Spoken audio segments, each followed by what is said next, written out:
President Obama met with Cuban leader Raul Castro this morning at the UN General Assembly in New York. Coming up, what they had to say.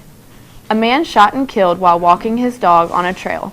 What his friends and family are saying. If you're dealing with the sniffles, we have some ways to help ease your pain. Details coming up.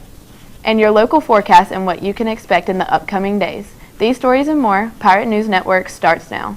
From the School of Communication Studio at East Carolina University, this is Pirate News Network.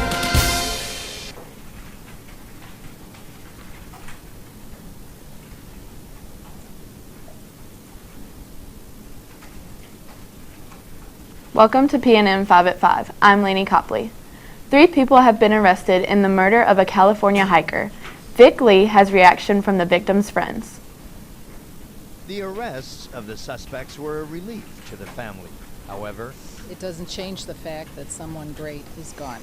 I think Steve would want to make sure that they do indeed get the help they need.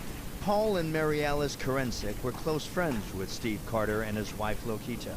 They met at the Ecstatic Living Institute, which Steve, a well-known Tantra meditation teacher, founded. They help a lot of people over time with just making their relationships richer, fuller, and better. The Carters moved to Costa Rica after he retired, but they moved back so Lokita could be treated at Marin General Hospital after she was diagnosed with cancer. Paul Korensic is a chairman of the board at the hospital. The Carters were staying at his home during Lokita's treatments. On Monday, the 2 men were repairing the irrigation system in Korensic's yard. He decided to go into Fairfax to pick up the parts, to run some errands, to take his dog for a walk. Every afternoon, Carter would take his dog Coco on a walk. He'd never been on the trail on White Hill, and since it was close, he decided that would be a place to go for a walk that particular afternoon. So Carter came here to this trail with Coco. The Korensics and Lokita went to bed early. Around 2 in the morning, Lokita woke up. Steve was not here. She was worried. And about an hour and a half later, the police arrived. Carter was found still holding Coco's leash. The dog had also been shot in the jaw and chest, but he's expected to survive. Vic Lee, ABC 7 News. Family and friends will gather in New Jersey today for the funeral of baseball great Yogi Berra. The Baseball Hall of Famer passed away last week at the age of 90. The catcher played on teams that won 10 World Series and was baseball's most valuable player 3 times. Berra was also known for his colorful, disjointed turns of phrase that made him one of America's most quoted figures.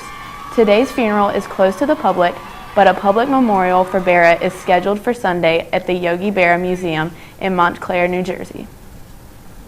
It's cold season, a time many of us experience the sniffling and sneezing from the common cold.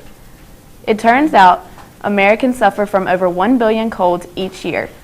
But how to best prevent or treat the virus? Reporter Holly Furfer gives us some insight in today's Health Minute. We all know the symptoms: a sore throat, sneezing, and a runny nose. Colds are all too common this time of year, but a new review from the Canadian Medical Association contains tips on how we can fight back. The researchers looked at results from 67 trials and found that good old-fashioned hand washing may be the best way to prevent catching the cold.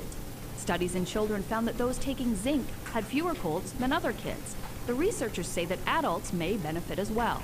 Probiotics may be helpful to ward off colds, but vitamin C, the gold standard of cold fighters, did not seem to help the average patient, nor did echinacea. So what happens if you do get sick? Medications like ibuprofen and acetaminophen help relieve the aches and pains, but they will not make the cold go away any faster. And almost all colds are caused by viruses, so taking antibiotics is not recommended. Cold symptoms usually go away in about 7 to 10 days. If you aren't getting relief by then, see your doctor. It may be more than a cold. For today's Health Minute, I'm Martha Shade. And now for today's forecast. This afternoon, a high-pressure system will provide sunshine and comfortable highs near 80. Northerly winds will become southeasterly during the late afternoon at 5 to 10 miles per hour. Tonight is not as cool overnight, with lows in the lower to mid-60s, and skies are partly cloudy. More patchy fog may develop. For this weekend, a cold front will bring a chance of showers late Friday night and Saturday. Saturday's highs will be cooler in the low 70s. A slight chance of showers will linger into early Sunday. It will start to dry out Sunday night with highs in the 70s and lows in the 50s. President Obama met with Cuban leader Raul Castro this Tuesday morning at the UN General Assembly in New York. Both leaders addressed the General Assembly Monday. For Castro, it was his first visit to the U.S. in more than 50 years. The talk comes as the U.S. and Cuba continue efforts to restore diplomatic ties. Both U.S. and Cuban embassies reopened in Havana and Washington this summer. Secretary of State John Kerry attended the reopening ceremony of the U.S. Embassy in Cuba last month. That's all we have for tonight. I'm Laney Copley. Thanks for watching.